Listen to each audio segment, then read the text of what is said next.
네, 소개 말씀 감사드립니다. 저는 오늘 엔도스코픽 스네어에 대해서 내용을 준비를 했습니다. 저희가 보통 스네어를 선택할 때 아마 크게 고민하시는 경우는 별로 없을 거라고 생각이 되는데요. 보통은 선택을 하더라도 이제 크기나 콜드 혹은 핫 스네어 정도만 선택을 하게 되고 그 외에는 이제 큰 깊은 고민을 해보지 않았던 것 같습니다. 스네어를 제작하는 회사와 종류가 워낙에 많고 또 병원마다 구비되어 있는 스네어가 다 다르기 때문에 설령 좀 선호하는 제품 브랜드가 생기더라도 선택을 하지 못하는 경우들도 있고요. 그래서 그냥 그저 준비된 것을 사용하게 되는 경우들도 있습니다. 하지만 저희가 바이옵시 포셉 다음으로 대장 내시경에서 가장 많이 사용하는 디바이스 중에 하나고 그런 데에 비해서 이 스네어 자체에 대한 고찰은 좀 접하기가 어려웠던 것 같습니다. 그래서 오늘 제가 준비한 내용은 아무래도 용종 절제술에 대한 언급이 빠질 수는 없겠지만 좀 더 스네어 그 자체에 포커스를 맞춰서 첫 번째로 스네어의 구조 및 특징을 설명드리고 그리고 요즘 콜드 스네어 폴리펙토미 많이 하실 텐데 데디케이티드 콜드 스네어가 기존의 컨벤셔널한 스네어 어떤 차이점이 있는지를 말씀드리고 마지막으로 올바른 스네어의 사용법에 대해서 설명드리도록 하겠습니다. 먼저 스네어의 구조를 보시면 스네어는 크게는 오퍼레이터, 조작부와 카테터 부분과 스네어의 와이어 부분이 있습니다. 조작부에는 이제 손가락을 넣을 수 있는 홀더가 위치해 있고 이 부분을 슬라이더를 앞으로 밀면 스네어의 와이어가 앞으로 나오게 되는 구조입니다. 그리고 이 옆부분에는 이제 커넥터가 있어서 일렉트로 서지컬 유닛과 연결을 할 수 있는 포트가 있고요.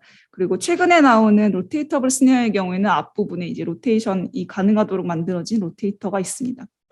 카테터는 이 워킹 랭스는 이제 상부의 경우에는 1.6m부터 하부의 경우는 2.3m까지 나오고 있고 그리고 이 굵기는 내시경의 워킹 채널 안에 들어가야 되기 때문에 2에서 2.8mm 정도로 나오고 있습니다.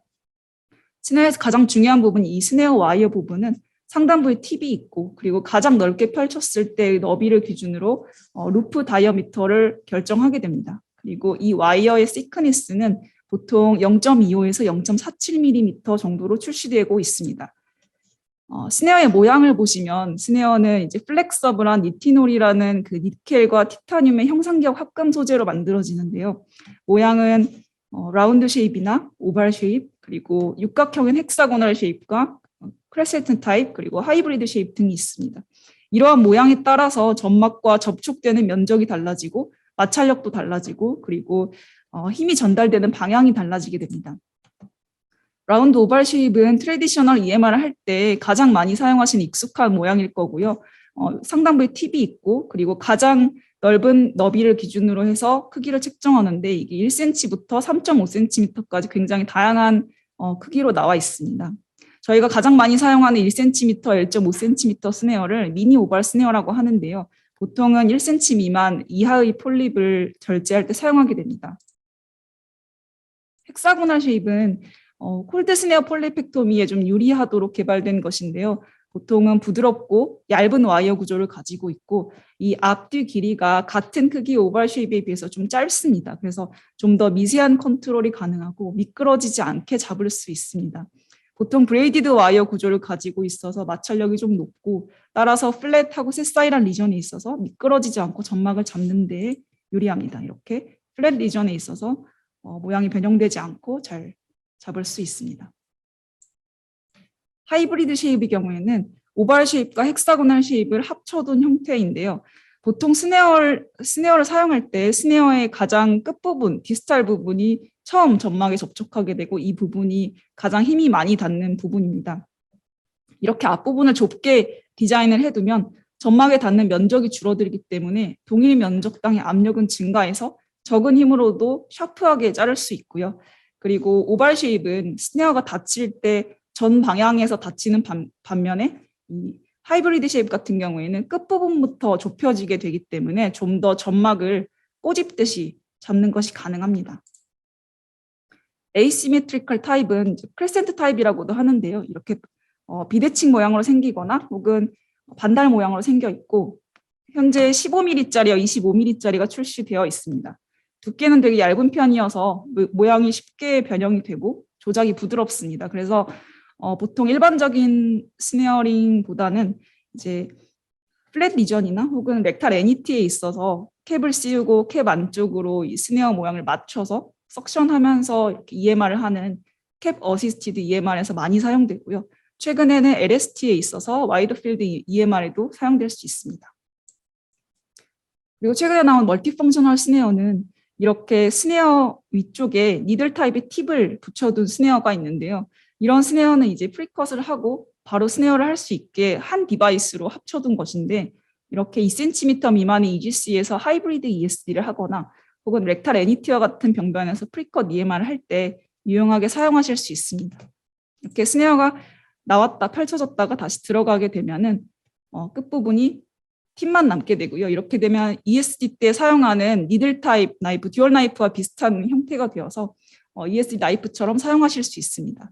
이렇게 플랫한 리전일 경우에는 스네어가 한 번에 잡히지 않는 경우들이 있는데, 이럴 때 이제 서브뮤커사 인젝션을 많이 시행을 하고 스네어 팁만 남겨둔 다음에 프리컷을 시행할 수 있습니다. 보통 스네어 팁을 가지고도 프리컷을 많이 하시는데, 아무래도 스네어 팁은 조금 둔한 면이 있는 반면에 이렇게 팁을 사용하면 조금 더 샤프하게 자를 수가 있습니다. 프리컷을 모두 시행을 하고 바로 스네어를 펼쳐서 이 스네어 끝부분을 고정시킨 후에 한 번에 스네어링으로 제거를 할 수 있습니다.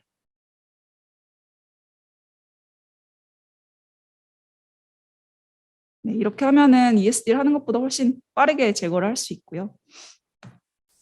그리고 이외에도 최근에는 인젝터와 스네어를 합쳐둔 스네어 인플레이터라는 것도 나와서 인젝션을 하고 서브뮤커설 리프팅이 가라앉기 전에 바로 스네어링을 함으로써 시술 시간을 좀 단축시킬 수 있는 이러한 스네어도 출시되어 있습니다.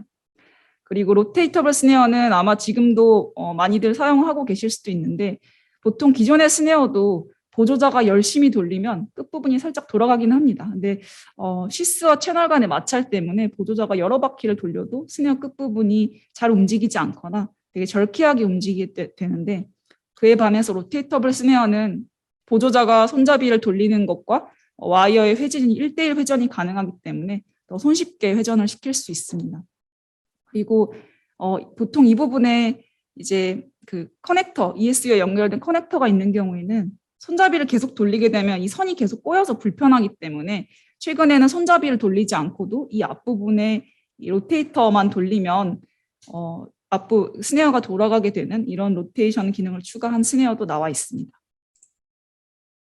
스네어 팁은 보통 스네어링을 할 때 앵커링하는 역할을 해주는데요. 그 외에도 이렇게 팁핀 EMR이라고 해서 이제 플랫한 리전에 있어서 프리컷 전에 일부의 점막만 스네어 팁으로 살짝 절개를 한 후에 스네어 팁을 안쪽에 고정시키고 스네어링 할 때 이런 팁핀 EMR에도 유용하게 사용할 수 있고, 프리컷이나 지혈술에도 유용하게 사용할 수 있습니다. 스네어 팁이 이렇게 샤프한 경우에는 프리컷을 하는데 조금 더 유리하고요. 이렇게 뭉툭한 경우에는 지혈하는 데 조금 더 유리하게 됩니다. 스네어 와이어에 있어서 가장 중요한 특성은 스티프니스인데요.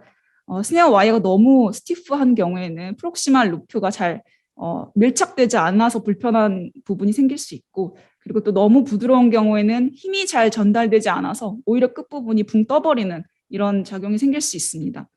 스티프니스를 결정하는 이제 중요한 요소는 이 thickness와 필라멘트의 구조인데요.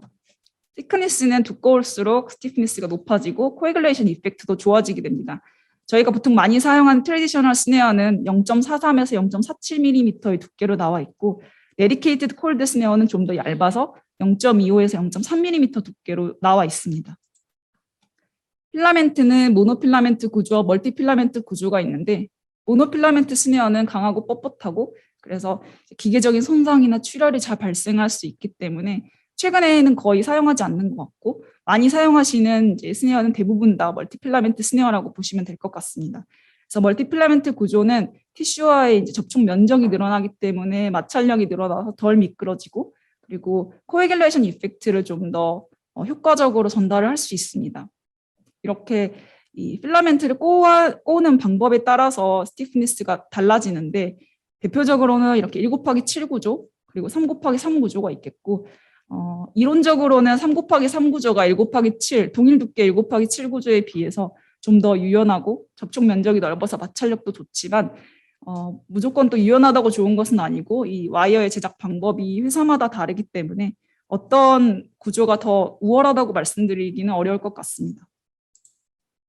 그리고 미끄러지지 않고 잡기 위해서 이렇게 스네어 끝부분에 스파이크를 달아둔 스네어들도 있고, 그리고 이렇게 스파이럴하게 꼬아둔 스파이럴 스네어도 있습니다. 하지만 임상에서 그렇게 요즘 많이 사용하지는 않는 것 같습니다.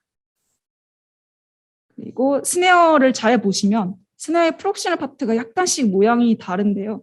사실 이 부분은 이제 와이어의 모양을 잘 유지하면서 부드럽게 스네어가 오프닝 될 수 있도록 각 제조사들이 고안해낸 방법인 것 같고, 시술을 할 때 큰 영향이 있지는 않습니다만, 이제 연결부가 너무 스티프하지 않은 경우에는 힘 전달이 잘 안 될 수 있어서 스네어 조작이 좀 어려울 수 있습니다. 그래서 그런 경우에는 이 스네어를 그냥 이 부분까지만 오픈을 해서 사용을 하시면 될 것 같고, 일부 이제 이렇게 교차되면서 펼쳐지는 형태의 스네어의 경우에는 이 교차될 때 이 양쪽의 라인이 좀 같은 평면에 있으면 좋은데요. 이처럼 이 사이가 떠 있는 경우들도 있습니다. 그러면 이제 스네어를 할 때 바닥에 잘 밀착되지 않아서 불편한 부분이 있는 것 같습니다. 그래서 이제 지금부터는 데디케이티드 콜드 스네어에 대해서 좀 설명을 드리도록 하겠습니다. 콜드 스네어 폴리펙토미는 1cm 미만의 플랫 리전에 유용하게 사용이 되고 있고, 이때 적당한 스티프니스와 얇은 와이어 구조가 훨씬 유리합니다. 데디케이티드 콜드 스네어는 콜드 스네어 폴리펙토미를 위해서 디자인된 것으로 두께가 얇고 보통은 쉴드 쉐입이나 헥사고널 쉐입을 많이 선택을 하고 있고, 물론 오발 쉐입도 있습니다.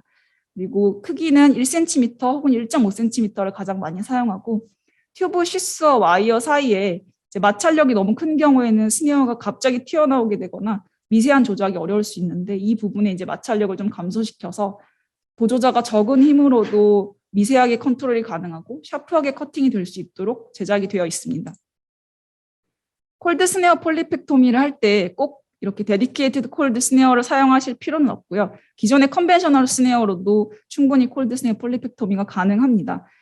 최근에 나온 연구인데 1cm 미만의 대장 용종이 있어서 콜드 스네어 폴리펙토미를 할 때 0.3mm의 얇은 와이어를 쓴 경우와 0.47mm의 틱 와이어를 사용한 경우를 비교를 해봤더니 인컴플리트 리섹션 레이시 두 군 간에 유의한 차이가 없었습니다. 그래서 결국에는 스네어의 디자인보다는 시술자의 옵티멀한 테크닉이 가장 중요하다라고 보고를 했습니다. 그래서 물론 고수들은 이제 도구와 상관없이 잘 절삭을 할 수 있겠지만, 사실 상황에 맞는 적절한 스네어를 선택하면 훨씬 도움을 받을 수 있습니다.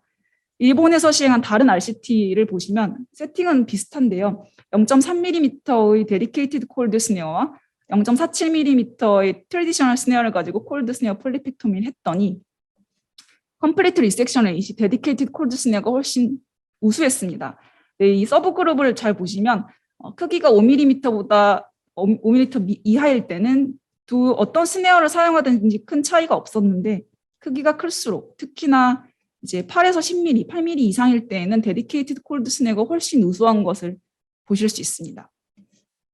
국내 결과도 비슷한데요. 이제 돼지에서 시행한 동물 실험으로 5mm 병변과 9mm 병변을 인위적으로 만들어서 이렇게 두 가지 스네어를 비교를 했고, 보시면 5mm와 9mm 병변 모두 데디케이티드 콜드 스네어를 사용한 군에서 시술 시간도 더 적고 스네어 스톨이 훨씬 적게 남았습니다. 그리고 테크니컬 석세스와 컴플리트 리섹션을 보시면 크기가 5mm일 때는 어떤 스네어를 사용하든지 큰 차이가 없었는데 9mm일 때는 데디케이티드 콜드 스네어가 확실히 우수한 것을 확인할 수 있었습니다. 그래서 데디케이티드 콜드 스네어 사용하시는 것이 아무래도 시술 시간을 더 줄일 수 있고, 특히 5mm보다 큰 병변일 때는 더 우수한 컴플리트 리섹션 레이스를 보일 수 있겠습니다. 콜드 스네어 폴리펙토미 하고 나면 이렇게 깔끔하게 절삭이 되어야 되는데요. 가끔 해보시면 이 가운데 부분에 이제 파이브로틱한 이런 티슈들이 남아있는 경우들이 있고, 절삭력이 약한 경우에 이렇게 남을 수 있게 됩니다. 그래서 픽 스네어의 경우에는 절삭력이 좀 약해서 이렇게 스네어 스톨이 자주 발생하게 됩니다. 최근에는 이제 핫 앤 콜드 겸용 스네어들이 나와 있는데요. 기존의 콜드 스네어의 세팅에 액티브 코드 플러그를 추가해서 통전이 가능하도록, EMR이 가능하도록 만들어진 스네어입니다. 그래서 환자 한 명당 스네어를 하나만 사용할 수 있는 현실에서 되게 유용한 방법인 것 같습니다. 그래서 저 같은 경우는 보통 콜드 스네어 폴리펙토미를 할 때 데디케이티드 콜드 스네어를 사용하고요. 굳이 콜드 폴리펙토미를 위해서 식스네어를 고르지는 않습니다. 만약에 근위부에서 식스네어를 한번 사용을 했는데 원위부를 이제 나오면서 다시 발견이 되면 그 스네어 그대로 콜드 스네어 폴리펙토미를 진행을 하고 있고요. 용종이 많은 경우에는 그냥 처음부터 핫앤콜드 겸용을 선택해서 사용을 하고 있습니다. 마지막으로 스네어의 올바른 사용에 대해서 말씀드리겠습니다.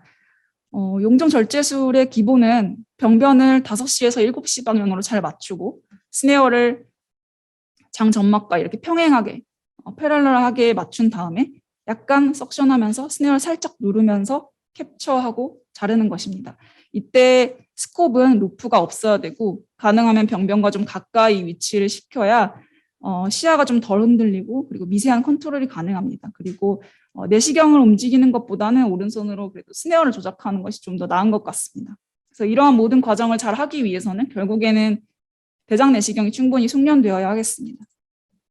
콜드 스네어 폴리펙토미를 할 때 최대한 가까이 위치시켜서 시야를 잘 확보하고 스네어 팁 부분을 고정시킨 후에 얼라이먼트를 잘 맞추고 쉬스 끝을 살짝 눌러서 이렇게 절삭을 하면 되겠습니다. 스네어의 크기를 선택할 때는 용종의 크기보다 한 5mm 내지 10mm 정도 큰 것을 선택하시면 좋을 것 같습니다. 너무 큰 것을 선택하면 점막이 좀 과도하게 많이 잡히거나 오히려 용종을 잡는데 좀 어려움이 있을 수 있어서 크기보다 한 5mm 내지 10mm 정도만 크면 좋을 것 같습니다. 그래서 보통 이렇게 5mm 미만의 용종이 있어서 저는 10mm 크기를 선택을 했고요. 한 7mm 용종이 있어서 이때는 15mm짜리 크기의 스네어를 사용을 하였습니다. 스네어 팁을 적절하게 잘 활용하는 것도 도움이 많이 됩니다. 이렇게 LST 같은 병변을 한꺼번에 잡기 어려울 때에는 프리컷을 시행할 수 있고 절단면에서 나는 출혈에 대해서는 코애귤레이션을 시행해 볼 수 있습니다. 그리고 아까 말씀드렸던 것 같이 팁인 EMR이라고 해서 이 끝부분을 살짝 절개하고 팁을 안쪽에 집어넣고 이렇게 스네어를 하면 좀 더 안정적으로 스네어링을 할 수 있습니다. 적절한 커렌트를 잘 사용하시는 것도 도움이 되는데요. 보통 이제 에르베를 많이 쓰실 텐데 에르베에서 노란색 화면과 노란색 발판, 파란색 화면과 파란색 발판이 있습니다. 어떤 세팅을 사용하는 것이 가장 좋다라는 가이드라인은 없지만 제조사의 권고에 따르면 콜론 폴립에서 폴리펙토미를 할 때에는 엔도컷 Q 모드에 이펙트 3, 듀레이션 1, 인터벌 6을 권고하고 있고 스네어 팁 코애귤레이션 때는 소프트 코애귤레이션의 이펙트 4, 파워 80W를 권고를 하고 있습니다. 이건 이제 기본적인 세팅이라고 보시면 될 것 같고 각 상황에 맞춰서 조금씩 조절하셔도 됩니다. 일렉트로 서지컬 유닛은 커팅 커렌트와 코애귤레이션 커렌트가 있는데요. 커팅 커렌트는 100도 이상 고온으로 상승시켜서 세포 내 수분을 증발시켜서 폭발하면서 절개가 되는 것이고요. 그래서 이 점막이 절단되는 장점이 있지만 지혈 효과가 좀 떨어지기 때문에 출혈의 위험은 증가할 수 있습니다. 그래서 보통은 ESD 때 점막을 절개하는데 많이 사용하고 있습니다. 코애귤레이션 커렌트는 커팅 커렌트에 비해서는 좀 더 낮은 완만한 온도 상승으로 세포 내 수분을 탈수시키면서 열 변성에 의해서 응고되게 하는 것인데요. 보통 출혈 예방, 지혈술에 많이 사용을 하게 되고 대신에 이거는 광범위하게 조직이 파괴되기 때문에 딜레이드 블리딩이나 딜레이드 퍼포레이션의 위험이 좀 증가하게 됩니다. 그래서 커팅 커렌트를 사용했을 때는 이렇게 깔끔하게 절삭이 되고 코애귤레이션 커렌트를 사용했을 때는 좀 더 광범위하게 조직이 손상되는 것을 확인할 수 있습니다. 저희가 많이 쓰는 엔도컷 모드는 커팅 커렌트와 코애귤레이션 커렌트가 번갈아 가면서 들어가는 구조인데요. 그 이펙트는 이제 코애귤레이션이 들어갈 때 이 코애귤레이션의 크기를 나타내고 이펙트를 높이게 되면 지혈 효과가 높아지게 됩니다. 컷 인터벌은 컷과 컷 사이의 인터벌 간격이기 때문에 이걸 낮추면 좀 더 빠르게 절개를 할 수 있고요. 컷 듀레이션은 커팅 커렌트의 듀레이션이기 때문에 이 컷이 들어가는 시간이어서 이걸 높이게 되면은 좀 더 강하게 절개를 할 수 있습니다. 그래서 보통의 용종 1cm 미만의 용종을 자를 때에는 큰 세팅의 조절이 필요하진 않은데 이제 이런 라지 페듐큘레이티드 폴립의 경우에는 절단면에서 출혈이 생길 수도 있고 그다음에 출혈 예방을 위해서 이제 클립을 잘 잡고 스네어링을 했는데 안쪽에 아주 파이브로틱한 그런 스톡이 잘 남아서 절단이 잘 되지 않는 경우들도 생길 수 있습니다. 그래서 출혈이 많이 될 것 같은 부위에서는 이펙트를 1 정도 더 올려서 사용을 하셔도 좋고요. 그다음에 중앙부에 스톡이 있어서 잘 잘리지 않을 때는 컷 듀레이션을 1 정도 올려서 사용하시는 것도 도움이 됩니다.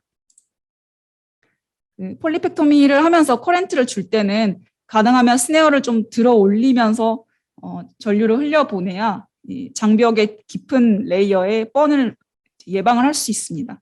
이렇게 하는 것이 이제 옳은 방법이고 그 외에 스네어를 약간 밀면서 커렌트를 주는 경우에는 장벽 깊은 곳까지 이제 뻔을 입을 수 있고 그리고 이론적으로는 이렇게 큰 용종의 경우에 스네어를 통해서 스네어의 전류가 용종을 통해서 용종 헤드로 장벽까지 이렇게 전류가 흐를 수 있고 주변에 거치된 스네어를 통해서도 장벽 안쪽까지 커렌트가 전달될 수도 있기 때문에 가능하면 스네어가 다른 부분이랑 닿지 않도록 한 상태에서 전류를 흘려 보내주는 것이 좋습니다.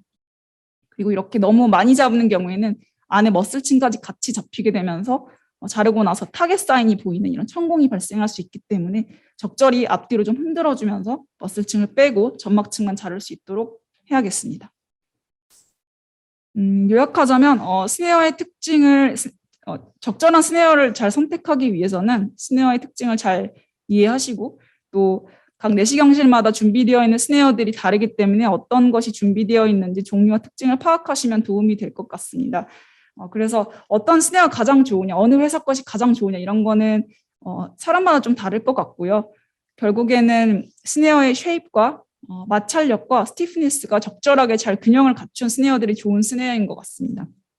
스네어의 사이즈를 선택하실 때에는 용종의 크기보다 한 5에서 10mm 큰 것을 선택하시면 좋겠고 1cm 미만의 폴립에서 콜드 스네어 폴리펙토미를 할 때는 어떤 스네어를 사용하시나 모두 가능하지만 5mm보다 클 때는 분명히 데디케이티드 콜드 스네어가 훨씬 유리한 것 같습니다. 절제에도 유리하고 또 조작도 편하겠습니다. 그리고 현실적으로는 핫앤 콜드 겸용 스네어를 사용하시는 것도 좋은 대안이 될 수 있겠습니다. 올바른 용종 절제를 하기 위해서는 당연히 대장 내시경이 충분히 숙련되어야 되고 기본적인 폴리펙토미 술기를 잘 지키셔야겠지만 여기에 더해서 스네어 팁을 좀 다양하게 사용을 하고 또 ESG 세팅을 조절하시면 도움을 받을 수 있을 것 같습니다. 이상입니다. 경청해 주셔서 감사합니다. 네, 성결 선생님 강의 잘 들었습니다. 스네어 선택할 때 고민을 하지 않는다. 즉 병원에 준비된 스네어를 사용한다고 말씀하셨는데요.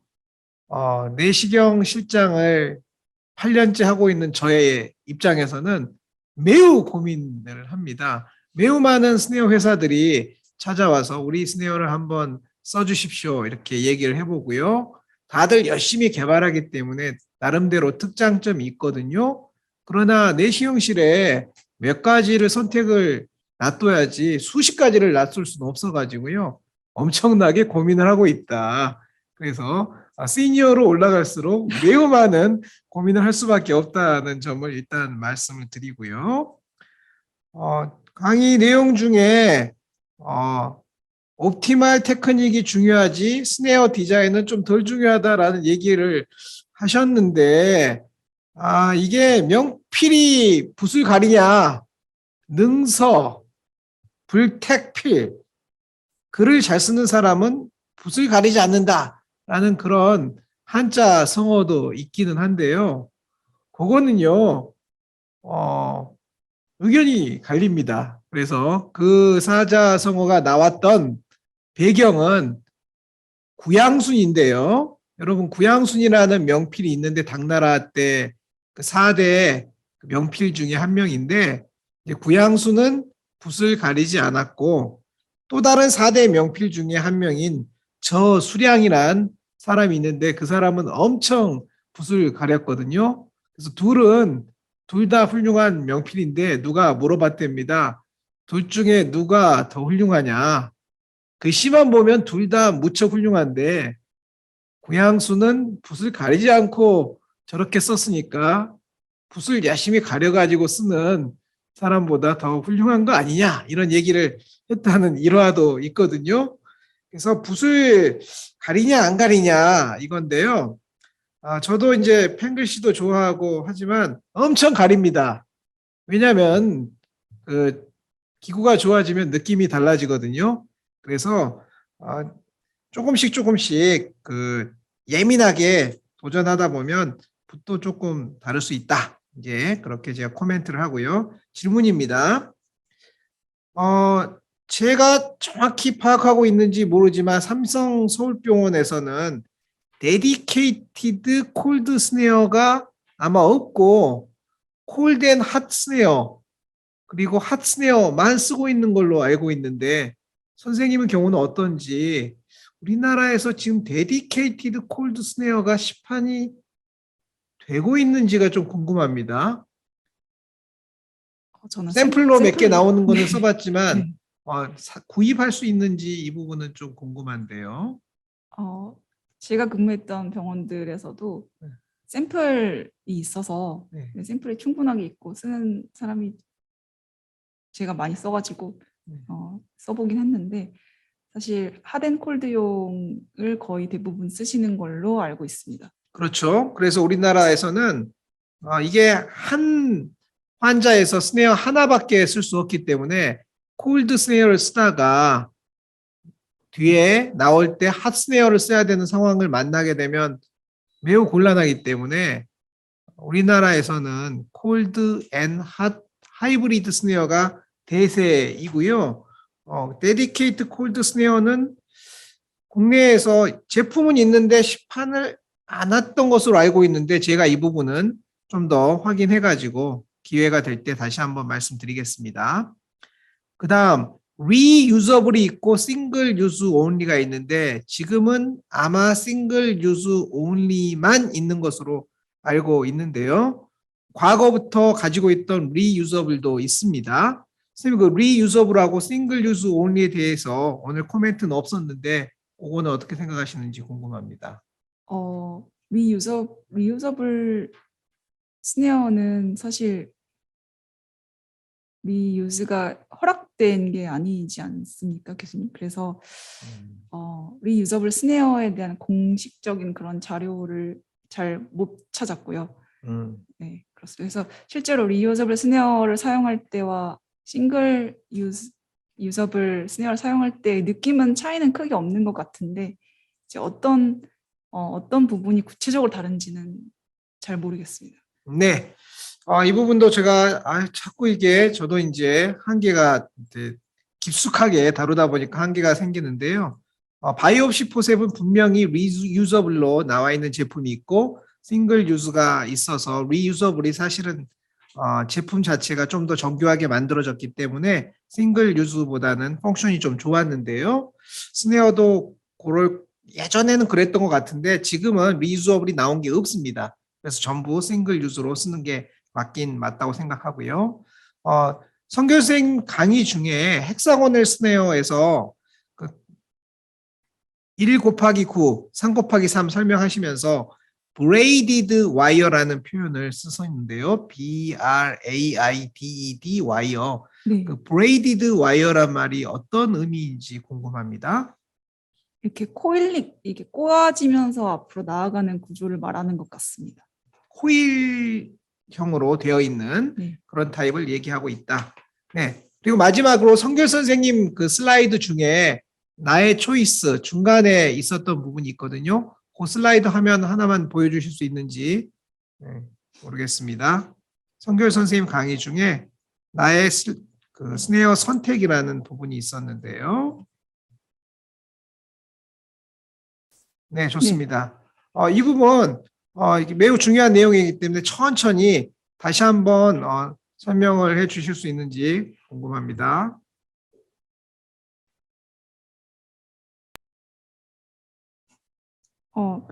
콜드 스네어 폴리펙토미를 하고 싶은 병변을 봤을 때는 데디케이티드 콜드 스네어 혹은 핫 앤 콜드 겸용, 콜드 스네어 폴리펙토미에 최적화된 스네어를 선택을 합니다.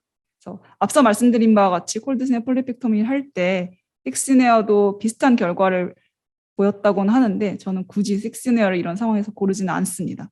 다만 이제 들어가면서 좀 용종이 많은 경우에는 처음부터 핫앤 콜드 겸용을 사용을 하고 있고요.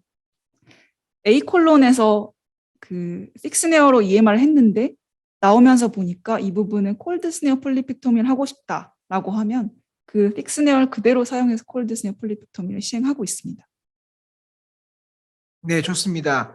그래서 스탠다드 트레디셔널 스네어로 위에서 핫 스네어를 했는데 아래쪽에서는 조그만 게 있어서 콜드 스네어 할 때는 그냥 그 약간 두꺼운 스네어로 그냥 해버린다. 네, 이런 그렇습니다. 얘기신데 네. 질문은요, 관련해서 그러면 그냥 모든 폴리펙토미를 하이브리드 스네어로 하는 것은 어떻습니까?